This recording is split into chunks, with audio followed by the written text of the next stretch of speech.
When minds meet, they don't just exchange facts, they transform them, reshape them, draw different implications from them, and engage in new trains of thought. And that conversation doesn't just reshuffle the cards, it creates new cards. Welcome to the Mid-America PTTC podcast, where we are a community of change leaders and prevention catalysts that strive to empower individuals and communities to promote safe, healthy, and drug-free communities across our region. We're honored to have you as a member of our PTTC community. Thanks for listening and keep up the great work.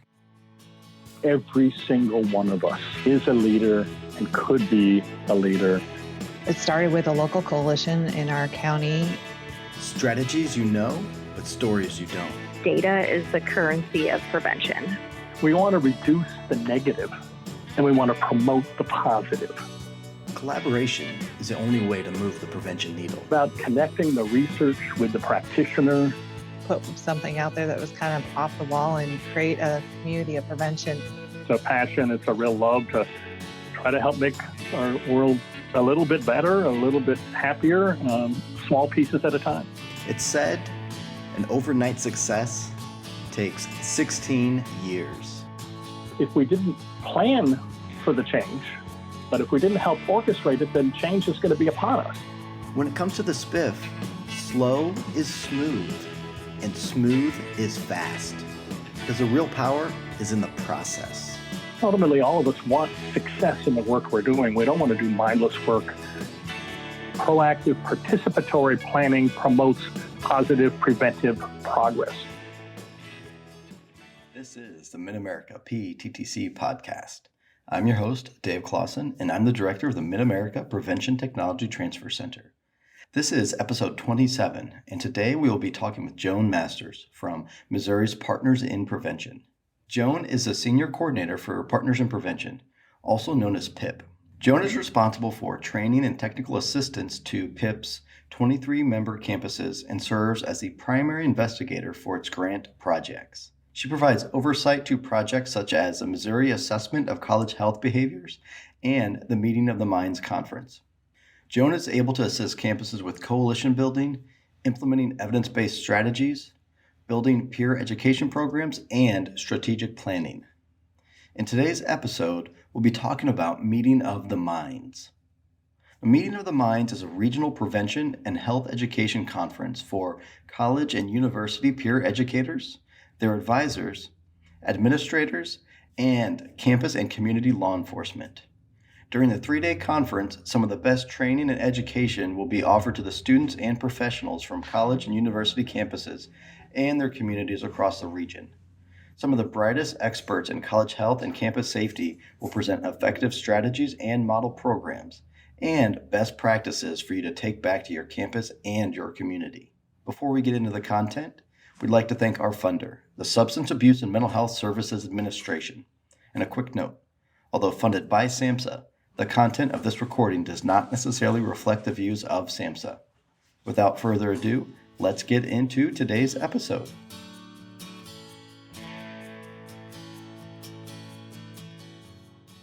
All right, I would like to welcome Joan Masters back to the podcast. Joan, thanks for being here. Thanks, Dave.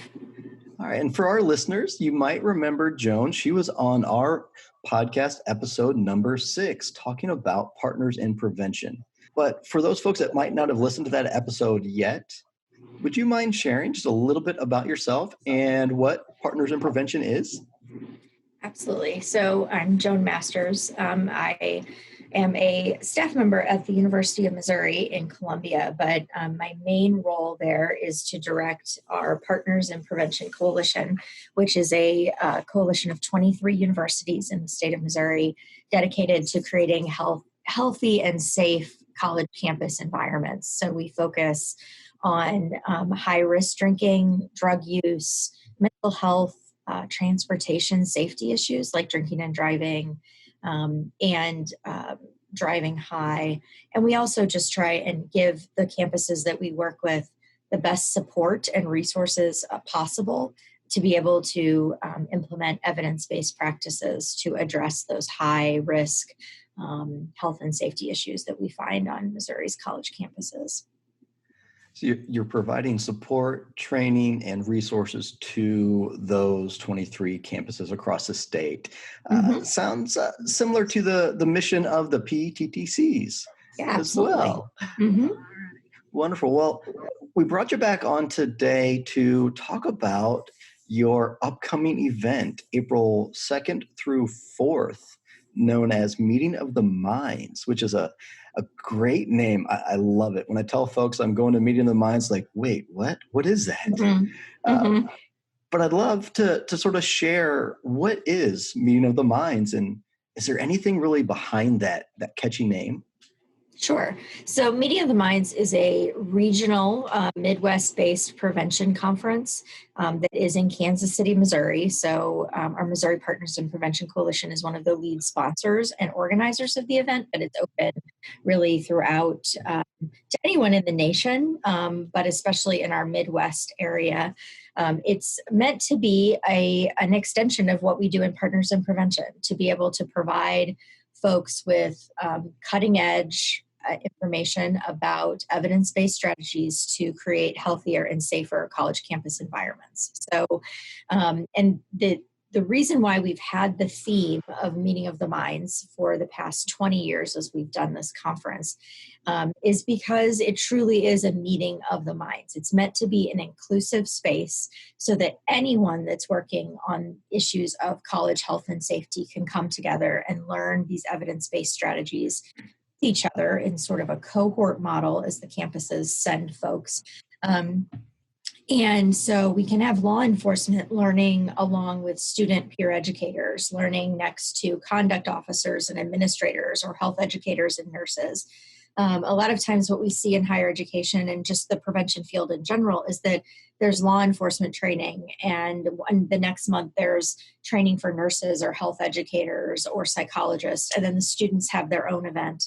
And they're learning about these evidence-based strategies, but in different ways, like they're segmented aspects of the population, when really true prevention is a shared responsibility. And therefore, if we're truly sharing in this responsibility, we should have sort of equal access to the resources and be able to talk with each other after session and really create that sort of collaborative sense of community.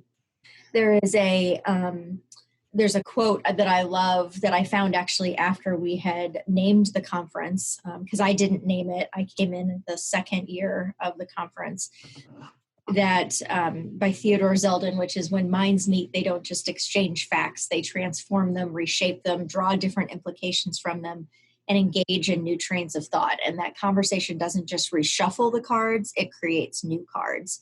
And that's what I really love about our model of Meeting of the Minds, is that it doesn't just allow our participants to learn what is relevant to them. It allows them to learn what's relevant to them and how that might relate to what's relevant to their partners in this kind of health and safety environment.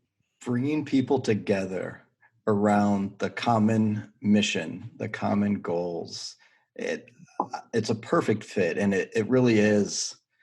It resonates with our motto: build the community to build the capacity, bringing folks together, building that community across what could traditionally be silos.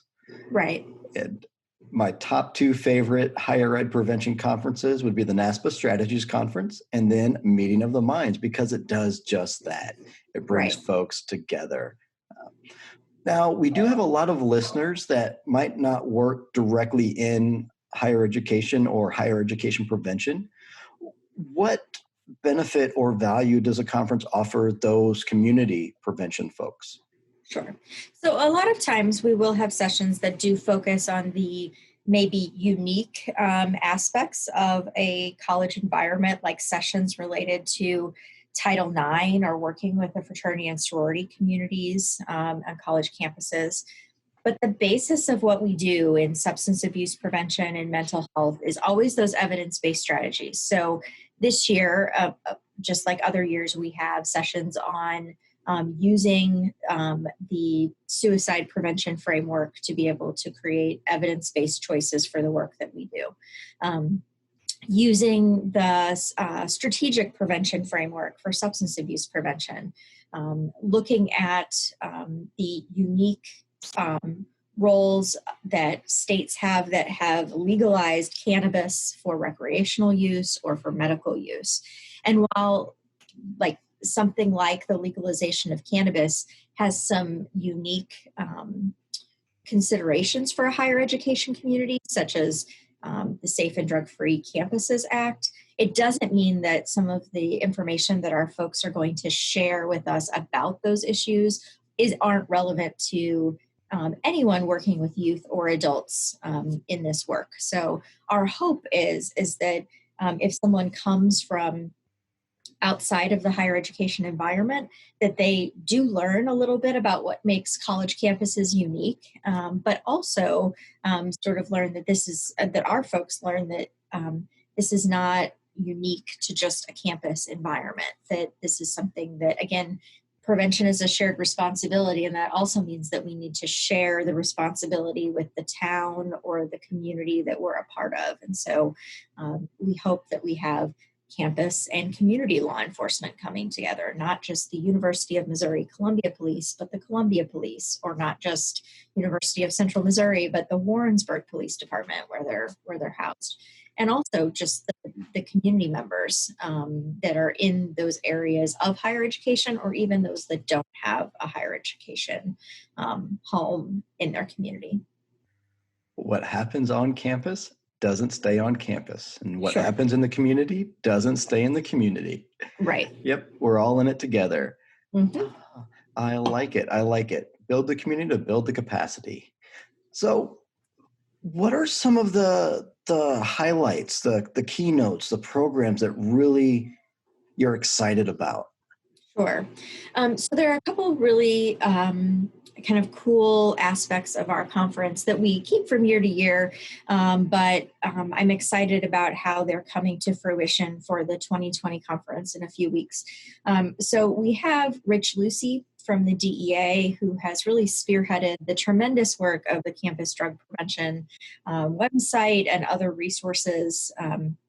He will be doing a keynote to open our conference on Thursday night, Experiences in Effective Prevention, Present Future.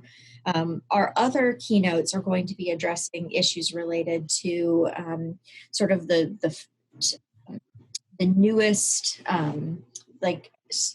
work and working with the big picture of college and building healthier communities, sort of what are our essential tools in our toolbox to be able to work with effective prevention. One other keynote that I'm especially excited about is that a former student actually of mine at the University of Missouri, and within something called the Bacchus Peer Education Network, Kyle Ali, who now works for Google, is going to be returning and talking about his sort of transition from being a peer educator to now being in the business world, and taking that, and pursuing that passion that started as a peer educator working in substance abuse and mental health work, and now out in the business world being just a tremendous leader within the Google community. So I'm excited about those keynotes. We also have a law enforcement track this year, which has sessions not just related to substance abuse prevention, but we're doing a CALM training, which is counseling on access to lethal means, as well as a QPR for emergency service professionals, as well as the sessions that we have that are related to impaired driving, like writing effective police reports, DWI enforcement and video, understanding these new substances that are coming out like kratom and other synthetic substances. So I'm really excited about that law enforcement track. And we do provide post credit for Missouri law enforcement officers that does also sometimes work for officers outside of the state of Missouri as well. We have a couple of tracks for folks that work specifically in fraternity and sorority life. We find that a lot of the somewhat high-risk behaviors, as well as the really incredible protective factors that are in colleges and universities, are part of that fraternity and sorority life community. So we're excited to be joined by the folks from Rise Partnerships, will be doing some sessions for us on hazing, as well as some other folks in the area from Kansas and Missouri who are doing great work when it comes to involving their fraternity and sorority community. So we'll have sessions for peer educators and for health promotion providers, as well as those who maybe work in the mental health space. So we have tracks involving health and well-being and sexual health, alcohol and other drug prevention, violence prevention, mental health. And we have an inclusion, diversity, and equity track, which I think when we look at our SPIF model, the thing that is really key to the strategic prevention framework is working and keeping in mind sort of being inclusive in our work and having that knowledge. And so it's really important to us as a prevention conference to make sure that we have that inclusion, diversity, and equity piece represented throughout all of our sessions, but that we specifically focus on those things. We also have tremendous pre-conferences the day before the conference really kicks off on Thursday. The conference itself doesn't start until Thursday evening, but Thursday afternoon and Thursday morning, we have sessions for law enforcement and other pre-conferences that folks can kind of have a deeper understanding of some of the main evidence-based programs that they could be doing in their communities. There's a great mix of both students and professionals. It's always enjoyable to be sitting in a session, and when the presenter asks for questions, you get to hear the perspective from a student, but then also from a professional. It really does add a tremendous amount of value to the conference. Mm-hmm. Well, I think, one thing that I've been incredibly passionate about in some recent years, although looking back on it, it's probably always been really important to me, is that I was a peer educator, and I was lucky enough to have an incredible set of mentors, both at the University of Missouri and in other spaces, that saw me as a future prevention professional and gave me some opportunities. And so I think one of the things we do when we have these conferences that are only meant for students or only meant for professionals is that we forget that our students, especially our peer educators, they're the professionals of tomorrow. And so we're not doing ourselves any favors and by keeping ourselves separate. And so I think it's really important to think about students not just as students, but as pre-professionals, and that it's our responsibility as prevention professionals to be able to provide that level of mentorship.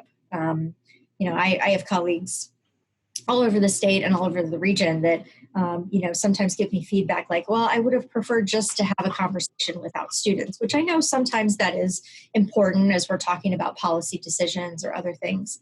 But I just feel like that's really short-sighted because students are not just the students that we are serving on our campuses, but they're also the people that are going to take our jobs one day and keep the legacy alive of the good work that we do in evidence-based strategies. So to me, it's really important that those young folks get a chance to present, get a chance to do a poster session, get a chance to be involved in planning of the conference, because how else are they going to learn those skills?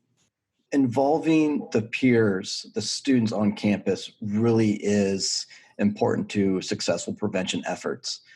For those community members that are listening that might have a very active or engaged youth prevention team, could you sort of share how the peer educators on campus might be that next step as they move on to college? Absolutely. So a lot of peer educators on college campuses, and most of the campuses in the state of Missouri and in the Midwest have some sort of peer advocate or peer educator model for a variety of things, not just health and well-being on campuses. It really is the logical next step for the students who are working in communities with SAD or peer helpers or other types of positive behavior groups on campus. I know, in high school, I was very involved with service organizations, and I went to a school that really gave me a sense of what being a servant leader is. So peer education was really great next step. And I was just lucky enough that I lived in a residence hall with somebody who was a peer educator and said, hey, I think you'd make a great one. Why don't you apply? And so I think it's important for us to be talking with our students who are graduating high school, not only about the fact that, sharing those positive social norms about college, that not everyone drinks, not everyone uses drugs. It's okay to seek out those things that, to continue to use those refusal skills and seek out opportunities to be healthy on campus and to make healthy choices. But also it's important for us to remind folks that if we had that, sort of advocacy in our blood in high school, that doesn't need to shut down, or it doesn't need to cool down in college. That there's lots of opportunities, whether it be, maybe not even in substance abuse prevention, but in violence prevention, in gender equality issues on campus, multicultural and diversity programming, sexual health programming, that there's lots of opportunities for students to continue to sharpen their skills. And oftentimes it helps us lead into, again, the next generation of public health leaders. Again, I don't know many people that, when they're in high school or in middle school, say, I want to be a public health professional. It's something usually grow into because we have had a positive experience doing that in high school and or college. And so, I would think we've had high school students, rising high school students into college that have attended our conference before, and they've really gotten a lot out of it because they've been excited to see what they could do in college. And really, Dave, you've been to our conference before. Those students are super impressive. Excited to be there. They support each other in their positive choices and the work that they do on campus. And so it's a really great environment for a high school student or a rising high school senior to see what that looks like. It is a great conference. And you had mentioned post credit for law enforcement. Do you have other continuing education credits available for attendees? Sure. All of our continuing education credits right now, as we're about 8 weeks out from the conference, are all in process. So they're all in application form. But we will be applying for credit through NCHEC for folks that are CHES, Certified Health Education Specialists. We will be offering prevention credential credit through the Missouri Credentialing Board for those that hold a substance abuse prevention or treatment credential. And then we'll also have CEUs for psychologists, social workers, LPCs, et cetera. And we'll be working with our extension nursing education at the University of Missouri to be a joint provider with them to provide CEs for nurses, which is really exciting because a lot of the work that is done at the clinical level and even with peer education and prevention and in our Midwest area, especially at some of the smaller colleges, those are all nurse or nurse practitioner run centers. And so it's important for us to be able to provide those folks with credit as well. That really is a wonderful lineup of continuing education credits. And like I said, that's one of my favorite conferences because it really does have something for everybody and it brings everybody together. Absolutely. And I will say that, I love NASPA Strategies. I agree with you. It's one of my favorite conferences. Our goal with something like Meeting of the Minds is that we know that not all of our folks, especially in the state of Missouri, can go to something like NASPA Strategies. And so our goal is to bring some of those national level experts, the work that we would be learning at NASPA Strategies and other large national conferences that folks go to here in our own backyard in the Midwest. And so our goal is never to compete with those large conferences, but rather just to bring a lot of that learning back home and let it grow even more. Increasing access to quality speakers, trainers, and content. That's what we do at the PTTC also. Yep. All right. So last two questions. Since we're talking about, cost to attend conferences, how much does it cost? And then where can they register and see the schedule? Absolutely. So we have different costs depending on status as a student, graduate student, or professional. Students are $180. Graduate students are $220. And professionals are $280. Our pre-conferences are $30. And if someone wants to attend just a pre-conference, that is $50. We also provide a lot of meals and training during the event. So that is inclusive of all meals from Thursday evening to Saturday afternoon, except for Friday night dinner. So I think it's really a reasonable conference experience for all you get out of it, plus your ability to network over meals and things like that. Our website for the conference, which includes our full conference schedule, which was just published this morning, is MOM, Meeting of the Minds, mom.missouri.edu. And you can also search for us with hashtag MoMinds 2020 on Twitter and Facebook. And so we have a lot of our resources available. And you can, if you even can't attend the event, you can follow that hashtag throughout the conference and see what some of the folks are tweeting about and sharing. It is a very active group on Twitter during the conference. Folks could really follow along and pick up some great stuff.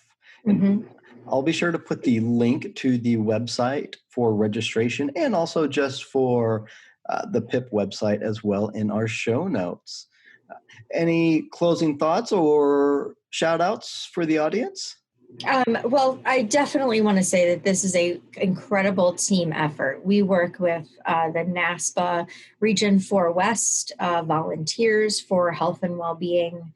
I've got incredible folks from Fort Hays State University, Missouri University of Science and Technology, University of Arkansas, and Fort Lewis College in Colorado that serve on that team that have been planning this event. And we also work with the Central College Health Association for this to be their annual meeting. And their president, Andrea Baker, who is from Concordia University in Nebraska, has really, with her team, designed a great lineup of sessions for the nurses and other health professionals. And last but not least, I think it's important to know that this conference was designed with a variety of people in mind, and my staff works tirelessly to make sure that we can open this up to as many people as possible. And so even if you can't attend this year and want to just, again, follow us on social media or want to join our mailing list for next year, we'd love to hear from you and find out what you're interested in learning about. And we always are looking for great presenters to share the work that you're doing, especially if it's along the track of evidence-based strategies to create those healthier and safer college communities. Meeting of the Minds, bringing folks from all over together. Doesn't get much better than that. Well, that pretty much wraps up this episode. A lot of great information for the audience. So thank you again, Joan, for coming on the podcast, and looking forward to seeing you and Rich Lucy, of course, at the Meeting of the Minds in April. Thanks for letting me talk about it, Dave. I appreciate it. That concludes this episode. Thank you all for not only taking time to listen, but for your continued work making our community safe, healthy, and drug-free. If you'd like to know what trainings we have coming up, check out our website at pttcnetwork.org. There you can subscribe to our monthly newsletter and get the latest, greatest delivered right to your inbox each month. And remember, prevention is better together. And together, we are stronger. Thanks for listening, and we'll catch you on the next episode.